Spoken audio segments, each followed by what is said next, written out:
اس کے بعد اللہ نے آدم کو ساری چیزوں کے نام سکھائے، پھر انہیں فرشتوں کے سامنے پیش کیا اور فرمایا، اگر تمہارا خیال صحیح ہے کہ کسی خلیفہ کے تقرر سے انتظام بگڑ جائے گا تو ذرا ان چیزوں کے نام بتاؤ۔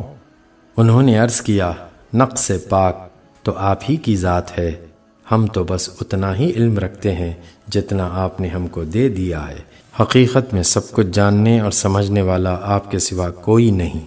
پھر اللہ نے آدم سے کہا، تم انہیں ان چیزوں کے نام بتاؤ۔